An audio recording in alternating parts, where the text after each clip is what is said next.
Sebelum melanjutkan, jangan lupa subscribe dulu, terima kasih. Bab 21, pandangan sekilas dan semuanya lenyap. Wajah Wen Changjing menjadi gelap. Hari ini adalah ulang tahun ke-80 wanita tua itu. Para tamu dari seluruh dunia telah berkumpul, dan semua orang di dalam dan di luar kota Guangling memperhatikan.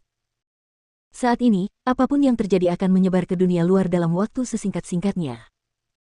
Dan Li Tianhan datang ke sini, rupanya untuk mengucapkan ulang tahunnya, tapi nyatanya dia gelisah dan baik hati.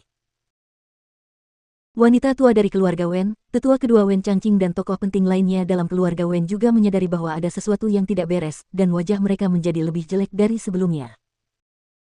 Li Tianhan tampaknya sangat puas dengan efeknya dan berkata dengan tenang, "Jangan khawatir, semuanya, setelah dua masalah kecil ini diselesaikan, Li akan segera pergi dan tidak akan mengganggu keanggunan semua orang." Tanpa memberi kesempatan pada Wen Changjing dan yang lainnya untuk berbicara, Li Tianhan dia melanjutkan.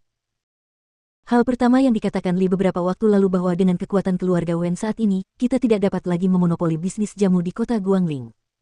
Hari ini, kita harus menyerahkannya setengah dari bagian kami. Setengah bagian. Kamu Li Tianhan mungkin gila. Vena Wen Changjing muncul di dahinya dan hampir melonjak marah. Para penulis besar juga marah. Sumber kekayaan terbesar bagi keluarga Wen mereka adalah bisnis jamu yang menjadi tumpuan keluarga mereka. Li Tianhan membuka mulutnya dan ingin menelan setengah dari bisnis jamu mereka. Ini sama dengan membunuh keluarga Wen. Semua pejabat di ruangan itu tersentak dan hati mereka bergetar. Keluarga Li sungguh kejam. Li Tianhan tampak acuh tak acuh dan berkata, "Saudara Wen telah salah paham.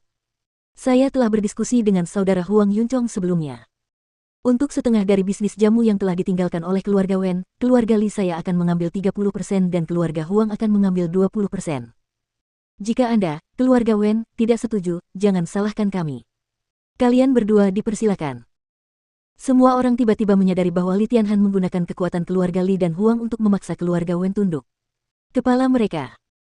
Dalam keadaan seperti itu, begitu keluarga Wen menolak, mereka ditakdirkan untuk menghadapi masalah yang tak ada habisnya. Lagi pula, dengan fondasi dan kekuatan keluarga Wen saat ini, tidak mungkin mereka bisa bersaing dengan dua keluarga lainnya. Wen Changjing dan yang lainnya jelas menyadari hal ini, dan hati mereka terasa dingin dan sedikit bingung. Saudara Huang juga hadir. Jika tidak percaya, Anda bisa bertanya langsung kepada saudara Huang. Kata Li Tianhan sambil memandang Huang Yuncong yang duduk di dekatnya. Saudara Huang, apakah kamu serius tentang ini? Wen Changjing berkata dengan suara yang dalam. Semua orang yang hadir memandang Huang Yuncong. Tapi wajah Huang Yuncong berubah untuk beberapa saat, dan akhirnya dia tiba-tiba berdiri seolah-olah dia telah membuat keputusan, dan berkata dengan suara yang dalam, "Tidak, jangan bicara omong kosong, itu tidak ada." Menyangkalnya 3 kali. Seluruh penonton tercengang dan sedikit bingung. Apa yang terjadi? Wen Changjing dan yang lainnya tampak bahagia. Tampaknya Li Tianhan belum benar-benar mencapai aliansi dengan Huang Yuncong.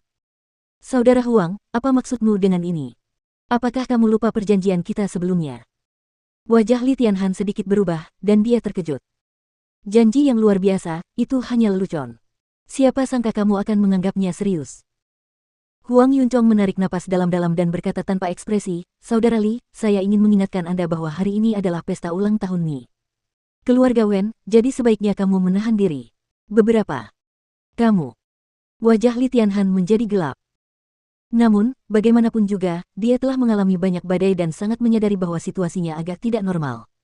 Huang Yuncong, seorang lelaki tua, sebenarnya memberontak pada saat ini. Mungkinkah ada kecelakaan yang menghalangi dia yang bernama Huang untuk mendapatkannya terlibat? Saudara Li, apalagi yang ingin kamu katakan sekarang? Wen Changjing mendengus dingin. Dia akhirnya merasa lega. Tanpa partisipasi keluarga Huang, dia hanya berperang melawan keluarga Li. Li Tianhan segera menenangkan diri dan berkata tanpa ekspresi, "Lupakan saja, jangan membicarakan masalah ini untuk saat ini. Mari kita bicarakan hal kedua." Semua orang di aula menjadi gugup lagi. Hal pertama membuat suasana menjadi begitu tegang hal kedua. Tetapi Li Tianhan berkata kepada Li Moyun di sampingnya, "Moyun, beritahu saya." Li Moyun melangkah maju, melihat sekeliling, dan berkata dengan keras, "Saya mendengar bahwa Sui dan Nona Lingzhao hanyalah pasangan, dan Nona Lingzhao saya sangat benci Sui, jadi kuharap para tetua keluarga Wen bisa membubarkan pernikahan ini dan membebaskan Nona Lingzhao." Satu batu menyebabkan ribuan gelombang, dan seluruh aula menjadi gempar. Wen Changjing dan tokoh penting lainnya dalam keluarga sastra juga tercengang. Siapa sangka hal kedua yang dilakukan Li Tianhan di sini adalah mencampuri pernikahan Sui dan istrinya.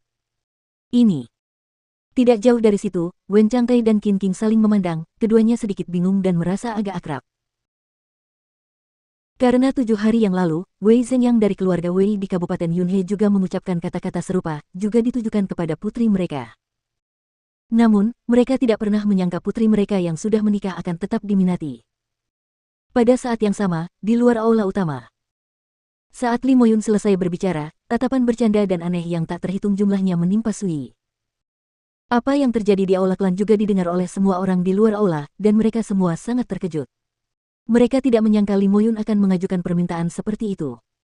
Banyak orang bahkan mempunyai firasat bahwa Sui, menantu angkat, kemungkinan besar akan diusir hari ini. Bagaimanapun, kepala keluarga Li ada di sini secara langsung kali ini. Bagaimana keluarga Wen bisa berselisih dengan keluarga Li karena masalah sepele seperti itu? Sialan. Wen Lingsui sangat marah hingga matanya yang berbentuk almond melebar.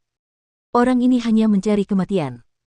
Huang Ganjun mencibir, matanya bahkan menunjukkan sedikit rasa tidak senonoh. Dia berpura-pura melihat sekilas dan melihat alis Sui sedikit mengernyit di sampingnya.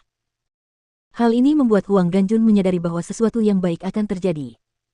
Ini. Di aula klan saat ini, Wen Changqing dan yang lainnya ragu-ragu dan semua memandang wanita tua dari keluarga Wen. Ketika Sui dan Wen Lingzhao menikah, wanita tualah yang mengambil keputusan, terlepas dari keberatan anggota keluarga Wen lainnya. Jika tidak, Wen Changqing dan yang lainnya akan mengusir Sui dari rumah. Setelah menyadari bahwa semua orang memandangnya, wanita tua itu menyadari bahwa sudah waktunya dia mengambil sikap. Dia menarik napas dalam-dalam dan mengucapkan kata demi kata, tidak peduli siapa yang datang, pernikahan ini tidak dapat dibatalkan. Sebenarnya, tidak ada ruang untuk kesalahan. Hati Wen Changqing dan Wen Changqing tenggelam, dan mereka semua bingung. Mereka tidak mengerti mengapa wanita tua itu bersikeras mempertahankan pernikahan ini saat ini. Bahkan Qin King sedikit cemas. Dia telah menentang pernikahan ini sejak awal, dan dia telah berpikir untuk mengusir Sui berkali-kali. Dan sekarang, tidak diragukan lagi ini adalah peluang besar. Tapi wanita tua itu menolak untuk setuju. Li Moyun mengerutkan kening, merasa sangat tidak nyaman, dan menatap ayahnya, Li Tianhan. Tetapi sebelum Li Tianhan dapat berbicara, Huang Yuncong menghela nafas dan berkata, "Orang luar ingin ikut campur dalam pernikahan orang lain. Keponakan Moyun, saya menyarankan Anda untuk berubah pikiran secepat mungkin." "Apa yang kamu katakan? Apa maksudmu?" Yuncong memandang orang-orang di sekitarnya dan kemudian berkata dengan suara yang dalam, "Kalau begitu aku akan mengatakan satu hal lagi, jangan biarkan anakmu mempunyai gagasan tentang Wen Lingzhao, jika tidak, bencana akan terjadi." Ekspresi Li Tianhan sedikit berubah. Orang lain yang hadir pun bingung. Awalnya ini adalah masalah antara keluarga Li dan keluarga Wen, namun Huang Yuncong, sebagai kepala keluarga Huang, justru berinisiatif untuk terlibat. Ini tentu saja membingungkan. Li Moyun kesal, dan sedikit kesuraman muncul di wajah tampannya, dan berkata, "Paman Huang, menurutmu aku bahkan tidak bisa dibandingkan dengan Sui, bukan?" Huang Yuncong tampak menyedihkan, mengguncangnya kepala dan berkata, "Kamu meminta penghinaan terhadap diri sendiri. Permalukan dirimu sendiri." Itu hanya 4 kata, tapi semua orang tercengang dan hampir mengira mereka salah dengar. Orang seperti apa Li Moyun itu? Dia adalah pemimpin generasi muda di kota Guangling dan murid dalam King He Jianfu. Dengan status ini, bagaimana dia bisa dibandingkan dengan seorang pecundang yang telah benar-benar kehilangan kultivasinya? "Saudara Huang, mengapa kamu tampak menjadi orang yang berbeda hari ini? Kamu tidak hanya mempermalukanku di mana-mana, kamu bahkan ingin terlibat dalam urusan anakku." Mata Li Tianhan dingin, dan dia sangat marah. Dia awalnya datang untuk menimbulkan masalah bagi keluarga Wen, tetapi dia tidak pernah berpikir, tetapi berulang kali dihancurkan oleh Huang Yuncong. Saat Huang Yuncong hendak mengatakan sesuatu, sebuah suara yang dalam terdengar di luar aula utama. "Saudara Huang benar, begitu kamu melakukan beberapa hal, kamu akan terbakar." Mengikuti suara itu, Ni Beihu, komandan penjaga yang tinggi dan tinggi dari istana Tuan Kota, bersembunyi di belakangnya. Seluruh tempat terkejut, dan semua orang yang hadir sedikit bingung, tidak dapat memahami situasi di depan mereka. Wen Changqing dan Wen Changqing juga seperti ini. Mereka tidak pernah menyangka bahwa Ni Beihu, komandan penjaga istana Tuan Kota, akan mengambil inisiatif untuk datang ke pintu. Yang sangat aneh adalah Ni Beihu baru saja tiba dan langsung menuding Li Tianhan dan putranya. "Ni Beihu, apa maksudmu?" Li Tianhan jelas-jelas terkejut. Wajahnya tiba-tiba menjadi sangat suram, dan dia menyadari ada sesuatu yang tidak beres hari ini. Huang Yuncong bertingkah sangat aneh hari ini, dan bahkan Ni Beihu, yang baru saja tiba, tampak tidak normal. Dulu, beraninya mereka memperlakukan diri sendiri seperti ini. Tetapi sebelum Li Tianhan dapat bereaksi, suara lain terdengar di luar aula. Komandan Ni, berarti hari ini adalah hari ulang tahun wanita tua dari keluarga Wen. Anda dan putra Anda sebaiknya pergi secepat mungkin, agar tidak mengganggu semua orang. Menyenangkan. Ada keributan di luar aula, dan ada seruan terus-menerus. Kemudian, di bawah tatapan tidak percaya, seorang pria parubaya yang mengenakan jubah konfusianisme berlengan lebar masuk ke aula. Tuan Fu. Wen Changjing sangat gembira saat dia mengenali identitas orang itu dan buru-buru melangkah maju untuk menyambutnya. Saya telah melihat Tuan Fu. Tuan Fu juga ada di sini. Pada saat ini, semua orang yang hadir terkejut dan saling menyapa dengan senyuman. Orang yang datang tidak lain adalah Fu San, penguasa kota Guangling. Tuan Fu, kenapa kamu ada di sini? Li Tianhan sedikit tercengang, tidak bisa tenang sama sekali, dan hatinya berdebar-debar. Ia pernah mendengar bahwa Fu San tidak berniat menghadiri pesta ulang tahun keluarga Wen, namun siapa sangka Fu San akan datang saat ini. Tentu saja saya di sini untuk mengucapkan selamat ulang tahun kepada Nyonya Wen. Fu San berkata dengan tenang, sambil berbicara, dia mengeluarkan sebuah kotak perhiasan dari lengan bajunya dan menyerahkannya kepada wanita tua yang duduk di atas sambil tersenyum. Ini adalah kebaikan Fu. Wanita tua itu tersenyum lebar dan mengucapkan terima kasih berulang kali. Fu San kemudian berbalik dan memandang Li Tianhan dengan ekspresi dingin, Saudara Li, apa yang baru saja saya katakan sangat jelas. Saya menyarankan Anda untuk tidak keras kepala dan segera membawa putra Anda pergi.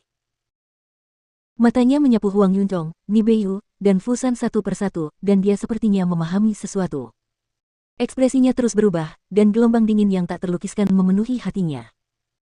Terjadi keheningan untuk waktu yang lama. Pada akhirnya, Li Tianhan menangkupkan tangannya dan berkata, maaf, Li pamit dulu. Setelah mengatakan itu, dia meraih lengan putranya Li Moyun dan berbalik. Tidak pernah melihat ke belakang. Melihat mereka pergi, semua orang di aula menjadi gelisah dan tidak bisa tenang. Tidak ada yang bisa melihat bahwa kepala keluarga Li yang bermartabat telah menderita kerugian besar di sini hari ini. Datang ke sini dengan ambisi besar, pergi dengan putus asa. Dan di luar aula utama, melihat Li Tianhan dan putranya pergi karena malu, mata Wen Lingsue menjadi kesurupan. Huang Qianjun tidak bisa menahan tawa. Lihat, apa artinya ini jika tidak mempermalukan diri sendiri? Melihat Sui lagi, ekspresinya tetap tenang. Dia mengambil botol anggur, mengisi segelas anggur untuk dirinya sendiri, dan meminumnya dengan santai. Sepanjang perjalanan, dia tidak ikut campur. Namun kekacauan yang disebabkan oleh Li Tianhan dan putranya lenyap.